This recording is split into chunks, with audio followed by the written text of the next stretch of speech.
Right, YouTube, Shadow King Nazu. I'm here with my review of Shazam.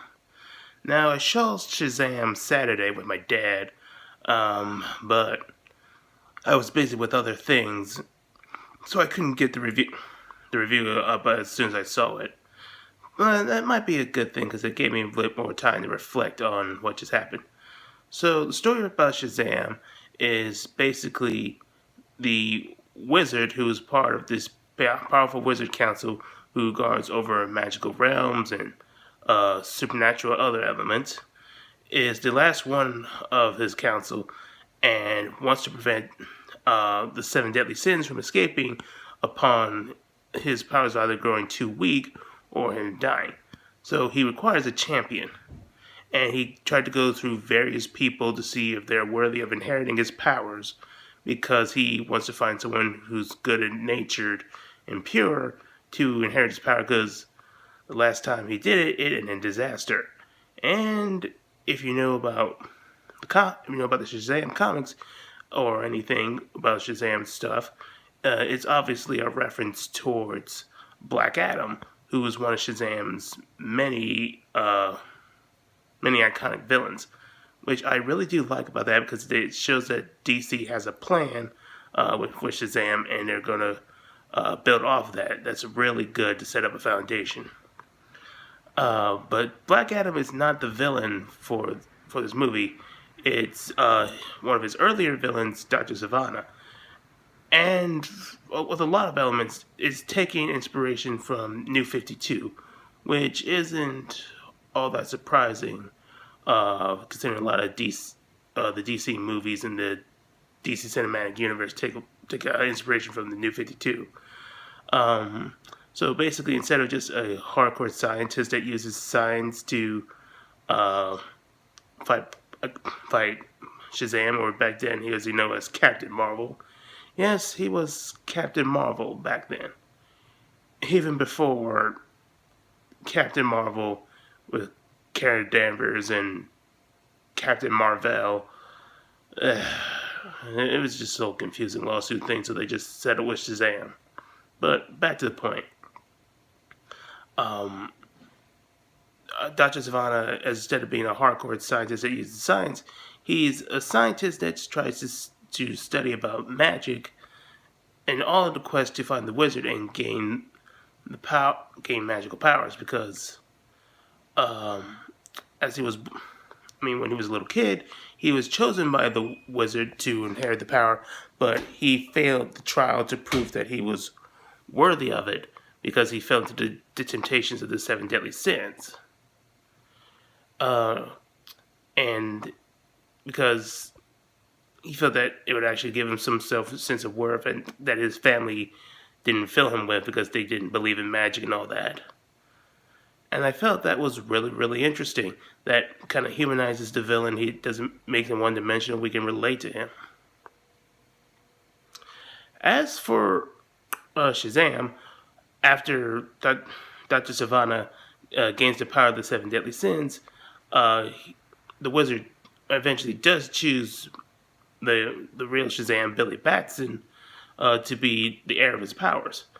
Now, again, this takes inspiration from the New 52, whereas in the original, Billy was practically a flawless character. When he became Shazam, he was wise, powerful, and all that, which I could kind of see would make him boring. And especially considering that Billy Batson's still a kid, they decided to go with the route that he's a good person, but he still has some flaws. He's going to make some careless mistakes, but it's nothing too extreme. You see him trying to use his adult body to get beer and trying to make money with his powers and so many other things, being irresponsible. But yeah, you can still tell that he's a good kid. Another good thing I like about this Shazam movie was that both Billy and his adopted brother Freddie had to deal with with the theme of the seven deadly sins. Uh, with Freddy, it's pride because he wants the recognition of not of being someone who's not just this freak that's obsessed with superheroes. He wants to actually get some respect from his peers. And Billy, he gets a little bit of pride from the hours, but it doesn't go too far like Freddy did. And there's also a subplot where he tries to reconnect with his real mother.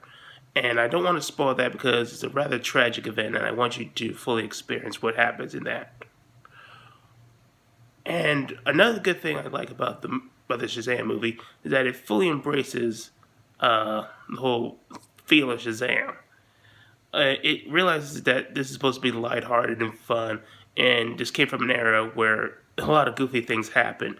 I mean, one of Shazam's villains is a caterpillar from Venus that has telepathic powers and a genius intellect, and has an evil nature that rivals Hitler. And yes, they reference to that villain. So yeah, we say, yeah, we know this is kind of goofy, but let's have fun with it. Let's embrace it. And that's really good. It really shows that DC is starting to listen to the fans and trying to line up, not take DC so seriously, and just try to be a bit more faithful to the source material.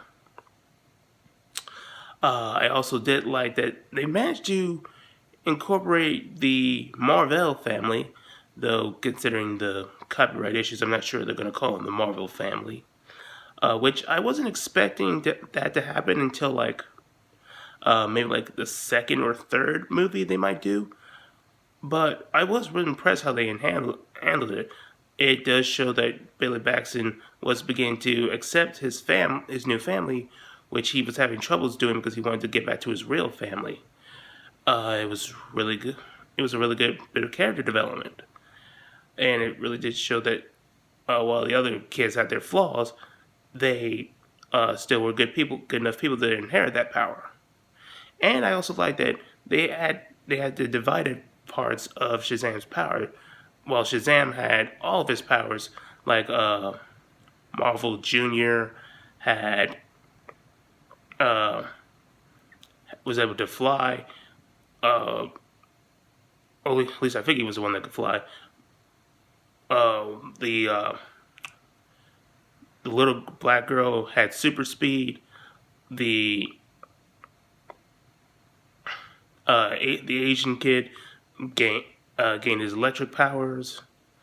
The Latino kid gained super strength. I forgot what Marvel girl inherited, but yeah, you pretty much get the idea. And I felt that it had a really nice balance of action and comedy, and it knew when to take it so seriously. So, all in all, I think Shazam was a really good movie. Highly recommend it. I give it a score of 9.5 out of 10. You're really doing well, DC. If you keep this up, you'll start gaining people's respect. So those are all my thoughts about Shazam, and I'll catch you guys later.